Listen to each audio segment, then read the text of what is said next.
బస్తాలు రైతు బ్లాక్ లో కొనుక్కున్నాడని ఈనాడు జ్యోతినే మొత్తుకుంటున్నాయి. అంతకంటే దారుణం ఇంకేమైనా ఉంటుందా? రైతు నోట్లో ముద్దలు ఆక్కుపోవడం, దాని మీద అదే రౌడీజము, లేకపోతే కనుక ఇదేందయ్యా అని అడగడం రౌడీజం అవుతుందా? అతను ఏంటంటే జగన్ని ట్రాప్ లోకి లాగుతున్నాడు, వైసీపీని ట్రాప్ లోకి లాగుతున్నాడు. పదే పదే వాళ్ళు రౌడీలు, వాళ్ళు మంచోళ్ళు కాదు, వాళ్ళు మంచోళ్ళు కాదు అనేటువంటి ఫీలింగ్. ఇది తెలుగుదేశం సుదీర్ఘకాలం పాటు కాంగ్రెస్ మీద, రాజశేఖర రెడ్డి మీద చేసిన అస్త్రం అది. రాజశేఖర రెడ్డి సుదీర్ఘకాలం పాటు అధికారంలోకి రాకుండా ఎందుకున్నాడు? తెలుగుదేశం పుట్టినప్పటి నుంచి కూడా, అంటే ఎన్టీ రామారావు ఉన్నప్పుడు ప్రాబ్లం రాలా, ఇప్పుడు రాజశేఖర రెడ్డి కూడా కీ పొజిషన్లో ఉన్నాడు, పీసీ చీఫ్ లెట్ అంటే వారాలు ఎన్ని నడిచినాయి కదా.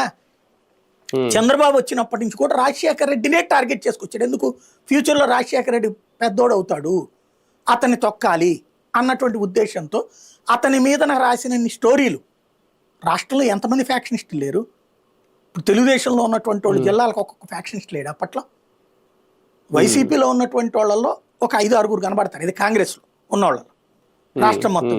తెలుగుదేశంలో 10 మంది 12 మంది కనబడతారే రాష్ట్ర వ్యాప్తంగా, ఉమ్మడి రాష్ట్రంలో.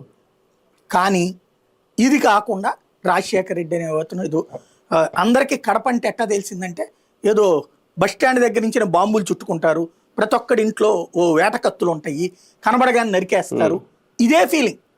నేను అప్పుడు కడపకు మొదటిసారి వెళ్ళినప్పుడు, ఈ రాయలసీమ రీజనల్ ఇన్ఛార్జ్ అయినప్పుడు టీనైన్లో ఉన్నప్పుడు కడపకు ఫస్ట్ టైం వెళ్ళాను అనమాట. అప్పుడు వెళ్ళినప్పుడు మరి